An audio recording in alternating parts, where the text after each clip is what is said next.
Halo warga plus 62, gimana nih kabarnya? Semoga sehat selalu dan jangan lupa untuk bahagia.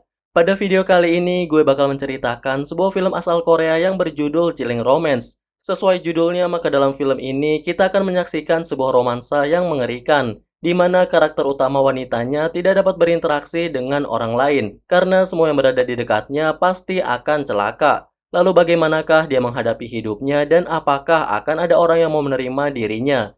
Jadi tanpa banyak basa-basi, silakan pasang headsetnya dan inilah alur ceritanya.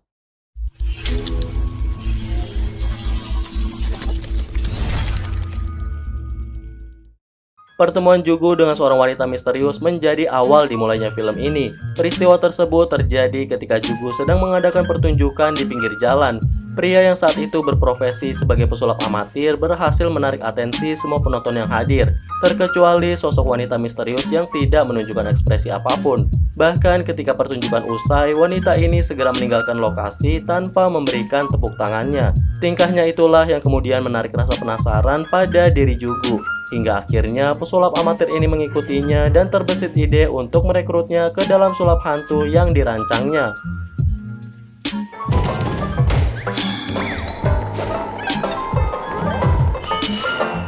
Setelah merekrutnya, Jugu semakin dikenal dan dijuluki sebagai pesulap hantu. Hal itu disebabkan karena dalam setiap pertunjukannya, pesulap ini kerap menghadirkan sosok tak kasat mata, yang belakangan diketahui diperankan oleh wanita misterius tadi yang bernama Kang Yori. Atas aksinya itulah Jugu kemudian menghampirinya dan mengajaknya untuk makan malam bersama dengan krunya yang lain. Namun wanita ini selalu menolak karena dia lebih senang menyendiri sambil berlindung dari kegelapan yang menghantuinya.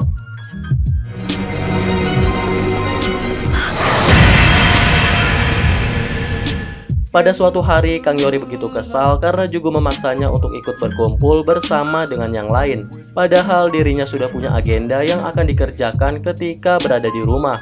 Kekesalannya semakin bertambah ketika Kang Yori melihat kru yang lain sedang bertaruh untuk dirinya.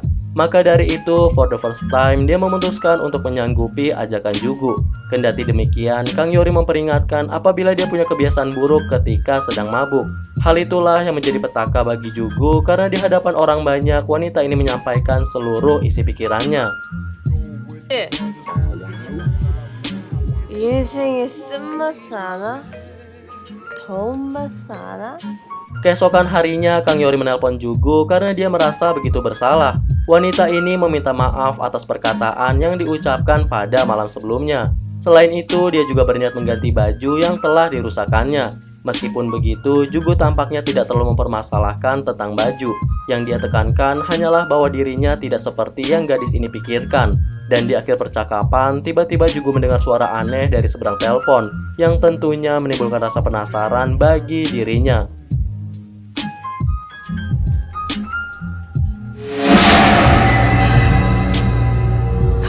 Begitu pesulap ini tiba, dia langsung dipersilahkan masuk oleh si wanita hantu.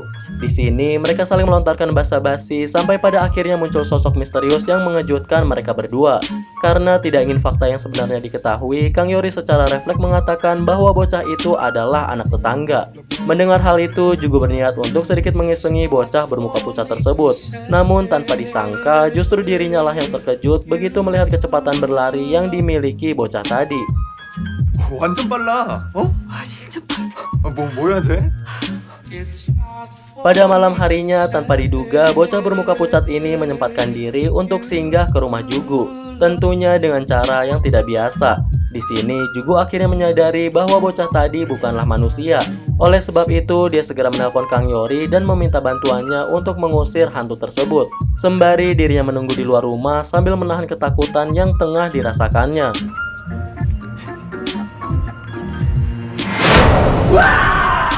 Begitu Kang Yori sampai, dia segera masuk ke dalam rumah dan menelusuri seluruh ruangan yang ada. Ditemani Jugo yang ternyata seorang penakut, mereka berusaha mencari sang hantu. Dan ketika mereka menemukannya, Kang Yori tiba-tiba saja menggenggam tangan hantu tersebut. Melalui sentuhan inilah, Kang Yori mendapat penglihatan bahwa ada kecelakaan yang luput dari pemberitaan. Alhasil mereka segera menuju lokasi lalu menyelamatkan korban yang untungnya masih bernapas. Berkat pertolongan inilah akhirnya si bocah hantu menghilang setelah sebelumnya berterima kasih karena telah menyelamatkan ayahnya.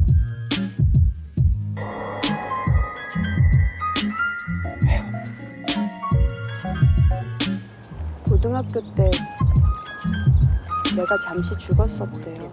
Kejadian barusan tentu menimbulkan tanda tanya dalam pikiran Jugu, sehingga mau tidak mau Kang Yori mengungkapkan semuanya kepada pesulap ini. Wanita ini bercerita bahwa ketika study tour, bis yang ditumpanginya tiba-tiba mengalami kecelakaan. Kejadian ini merenggut semua penumpang di dalamnya, kecuali Kang Yori dan sahabatnya yang posisinya saat itu sedang sekarat. Akan tetapi tim evakuasi tidak mengetahui hal itu, sampai suatu ketika mereka melihat cahaya dari tubuh Kang Yori. Sontak mereka memberi pertolongan hingga akhirnya Kang Yori berhasil diselamatkan. Namun sialnya kejadian tadi turut membuka mata batinnya. Lebih parahnya lagi, dia kerap dihantui oleh sahabatnya hingga membuat semua orang di dekatnya beranjak pergi dari dirinya. 야 이주희! 그렇다고 내가 외로울 줄 아니? 나 하나도 안 외롭거든? 요새 혼자 노는 게 얼마나 재밌는데! 야! 이주희! 이 나쁜 기집애야! 죽었으면 돌아가!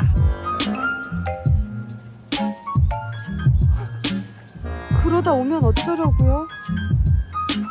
Setelah mendengar cerita Kang Yori, pesulap ini langsung bersimpati dengan keadaan yang menimpa rekan kerjanya tersebut. Maka dari itu, Jugu berinisiatif untuk mengenalkan temannya kepada Kang Yori. Hal itu dilakukan agar wanita ini tidak lagi merasa kesepian, karena selama ini semua yang dekat dengan dirinya akan dihantui oleh arwah sahabatnya yang bernama Cusi. Sehingga mau tidak mau, suka atau tidak suka, Kang Yori hanya berbicara dengan dua temannya melalui sambungan telepon. 뭐 고민까진 아닌데 어떤 남자를 자꾸 만나는데 알겠다. Ternyata Kang Yori cukup selektif dalam memilih teman yang dikenalkan oleh Jugu. Bukan tanpa sebab dia bersikap demikian, karena dengan kondisinya yang kerap diganggu hantu, tentunya orang tersebut haruslah memiliki keberanian yang cukup. Alhasil pilihan jatuh kepada teman Jugu yang berprofesi sebagai pengawal pribadi. Tanpa perlu menunggu lama, mereka segera mengadakan pertemuan. Obrolan pun terasa begitu cair antara keduanya meskipun mereka baru pertama kali bertemu. Bahkan saking cairnya timbul sedikit kecemburuan dalam diri Jugu. Hingga pada satu momen, teman Jugu berkata akan melindungi Kang Yori dari gangguan hantu yang kerap meresahkannya. Namun ketika Cusi menerornya, pengawal pribadi ini langsung melangkah pergi meninggalkan Kang Yori yang menahan rasa kecewanya.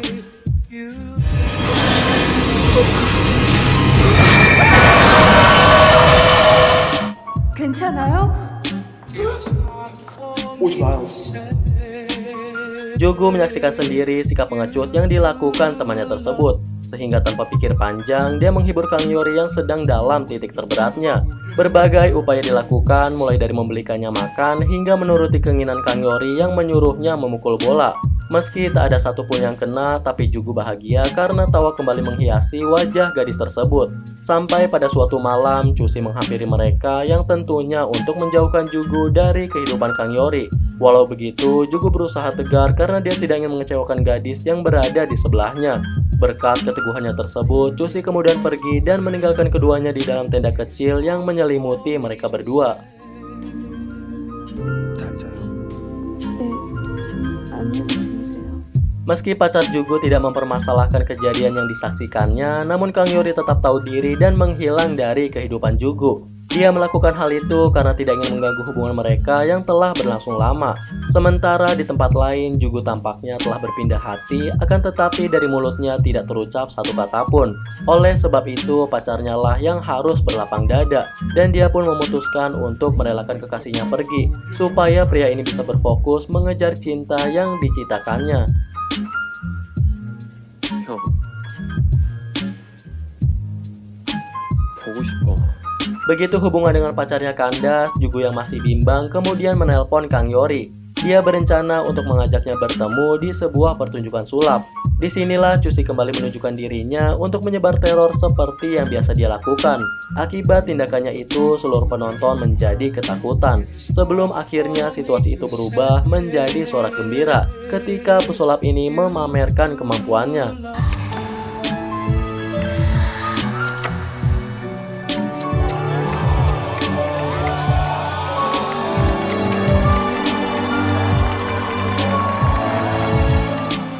Kendati teror berhasil diatasi, bukan berarti intimidasi yang dilakukan sang hantu berhenti sampai di situ.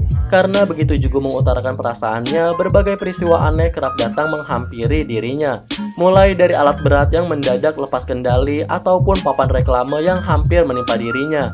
Namun peristiwa tadi hanya dianggap kebetulan oleh pesulap ini. Hingga pada suatu malam, tepatnya ketika sedang melakukan pertunjukan sulap, Jugo tiba-tiba saja didorong yang mengakibatkan dirinya melayang di udara. Dan puncaknya sosok tak kasat mata melepas Jugo dari ketinggian sehingga membuat pesulap ini terjatuh dan tak sadarkan diri.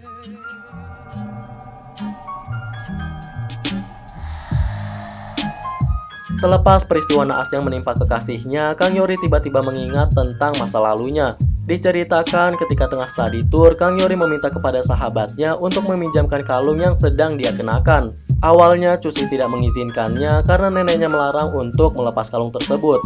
Mendengar hal itu, Kang Yori semakin mendesaknya hingga mau tidak mau Cusi meminjamkan kalung tersebut. Akan tetapi begitu Kang Yori mengenakan kalung tersebut, bis yang mereka tumpangi mendadak mengalami kecelakaan yang mengakibatkan semua penumpang tewas kecuali mereka berdua. Lalu seperti yang telah diceritakan di awal, tim penyelamat melihat sesuatu bersinar dari tubuh Kang Yori yang ternyata adalah kalung yang sedang dia kenakan.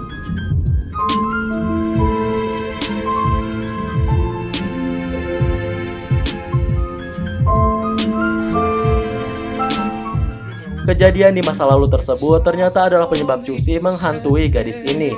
Maka dari itu, Kang Yori segera mencari kalung milik sahabatnya dan mengembalikannya sebelum situasi bertambah buruk. Selain itu, Kang Yori juga memutuskan untuk menyusul ibunya yang berada di Norwegia. Tindakannya tersebut semata-mata adalah untuk menyelamatkan Jugo dari para hantu yang selama ini meneror dirinya. 며칠 있다가 딴 데로 갈 거야. 내가 어떻게 거기 계속 있어? Pada detik-detik keberangkatan Kang Yori, secara mengejutkan Jugo berhasil siuman. Pesulap ini pun sontak menanyakan Kang Yori kepada rekan kerjanya. Kendati demikian, informasi tidak begitu saja meluncur dari mulut rekan kerjanya ini. Dia berpendapat apabila kehadiran Kang Yori akan berdampak buruk bagi kehidupan Jugo. Namun situasi berubah setelah Jugo mengatakan akan menaikkan gajinya 2 kali lipat. Alhasil pesulap ini pergi ke bandara dan berhasil menemukan Kang Yori setelah sebelumnya diberi informasi oleh rekan kerjanya tersebut. 월급 2배 줄게. 이 자식이 사람을 돈으로 빨리 가면 잡을 수 있어. 자. Begitu mereka berdua bertemu, Jugo berusaha untuk mencegah kepergian Kang Yori. Dia mengatakan bahwa hidupnya akan baik-baik saja meskipun harus diganggu oleh para hantu sekalipun. Bahkan apabila setiap malam tidurnya tidak tenang, dia tetap rela asalkan bisa terus bersama dengan Kang Yori. Namun gadis ini tetap kukuh pada pendiriannya dan melangkah pergi meninggalkan Jugo yang sedang meratapi nasibnya.